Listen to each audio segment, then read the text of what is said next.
Email ద్వారా వీరభద్రం రాస్తున్నారు. పితృదోషం అంటే ఏమిటి, అందుకు పరిహారాలు ఏమిటి తెలియచేయగలరు అంటూ రాస్తున్నారు. పితృదోషం అంటే జాతక చక్రంలో 9వ స్థానానికి పితృస్థానము అని పేరు.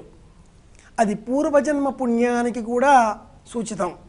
దూర ప్రయాణాలు, తండ్రి ప్రేమ, పుణ్యం, అలాగే తండ్రికి సంబంధించినటువంటి కీర్తి ప్రతిష్టలు, తండ్రి ఆయుర్దాయం, ఇవన్నీ కూడా మన జాతక చక్రంలో 9వ స్థానం సూచిస్తుంది. ఎక్కడి నుంచి 9? లగ్నం నుంచి 9. ఏ లగ్నంలో మనం జన్మించామో ఆ లగ్నం నుంచి 9వ ఇల్లు తండ్రికి సంబంధించింది అవుతుంది. లగ్నం దేహం, లగ్నానికి 2వ ఇల్లు కుటుంబము, వాక్కు, 9వ 9 మళ్ళీ ఇదాగే అవుతుంది.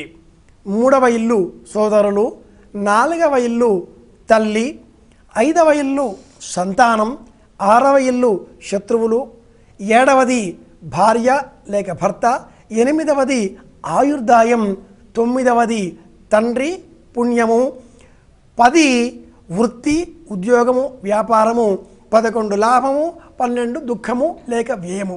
ఇలా లగ్నాత్తు 12 ఇండ్లకు ఇలా భావాలు ఉండగా 9వ భావానికి పితృస్థానము అని పేరు. ఇది చాలా విశేషమైనది.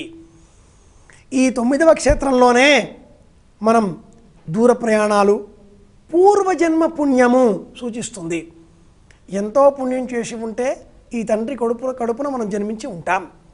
ఈ 9వ స్థానానికి వ్యయం, 12వది ఆయుర్దాయం. ఈ 9వ స్థానానికి తర్వాతది వృత్తి ఉద్యోగం వ్యాపారం, మధ్యలో దూర ప్రయాణాలు, పూర్వజన్మ పుణ్యంతో కూడుకున్న తండ్రి. ఈ 9వ స్థానానికి రాహువు దృష్టి ఉన్న, రాహువు ఉన్న, కేతువు ఉన్న, అలాగే శని ఉన్న, నీచగ్రహం ఏదైనా ఉన్నా దానికి పితృదోషము అంటుంది జ్యోతిష శాస్త్రం. విశేషించి పాపార్గళము, పాపగ్రహాలు 9వ స్థానంలో చూస్తున్నా ఉండడం కంటే చూడడం ఎక్కువ దోషకరం. 9వ స్థానంలో శనేశ్వరుడు ఉన్నాడు, తండ్రి గారి పూర్ణాయుధ అని చెప్తూ ఉంటారు. 9వ స్థానంలో శనేశ్వరుడు ఉన్నాడు, మనకు పూర్వజన్మ పుణ్యం తక్కువ లభిస్తుంది అని చెబుతారు. ఉండడం కంటే చూడడం ఎక్కువ ఇబ్బందికరం. ఇలాంటి సంభవించినప్పుడు జ్యోతిష చక్రంలో, ఎందుకని అన్నాను అంటే అమ్మాయి, ఏ ఇంట్లో వాడుంటే వాడు పట్టించుకోడు, ఎదురింట్లో ఏమవుతుందో అస్తమానము చూస్తూ ఉంటాడు. ఏ ఇంటికి ఎదురిల్లు ఆ ఇంటికి 7వ ఇల్లు అవుతుంది. 180 డిగ్రీలు అని చెప్పాలి. కాబట్టి ఉన్న ఇంటికంటే ఎదుటి ఇంటిపైన దృష్టి ఎక్కువ. కాబట్టి ఈ 9వ స్థానానికి రాహువు, కేతువు, శని, ఇతర పాపగ్రహాలు, రవి ఇలాంటి గ్రహాల దృష్టి ఉంటే దానికి పితృదోషం అని పేరు. ఇలాంటిది ఏర్పడినప్పుడు పితృదోషానికి సంబంధించినట్లుగా దానం చేసుకోవడం, లేదా నారాయణ బలి అని ఒకటి చేయిస్తారు, అది చేసుకోవడం, సూర్యనారాయణమూర్తికి సంబంధించిన స్తోత్ర పాఠాదులు, శ్రీమన్నారాయణమూర్తి స్తోత్ర పాఠాదులు ఇవి ఆచరించడం, అలాగే శనికి సంబంధించి దానాలు చేయడం మొదలైనవన్నీ కూడా పర్యాయంగా చెబుతారు. వీటన్నింటికంటే కూడా మించి పితృదోషం ఉంది అని ఎవరైనా చెబితే జాతకంలో, తండ్రికి సంబంధించిన దోషం వల్ల నేను బాధపడుతున్నాను అని అనుకోకూడదు. అది మహాపాపం. తండ్రి వల్లనే మనం జీవించి ఉన్నాం.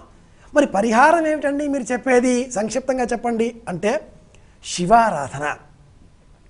పితృదోషం ఉండే వాళ్ళందరూ కూడా ఎవరైనా చెబితే ఉంటే త్ర్యంబక జామే అనే మహామంత్రం మృత్యుంజయం జపం చేసుకోవడం, రుద్రాభిషేకం చేయడం, ప్రతి సోమవారం ఉపవాసం ఉండడం, ఈ మూడింటి వల్ల పితృదోషం అనబడే దోషం నివారింపబడుతుంది అని చెప్పుకుందాం.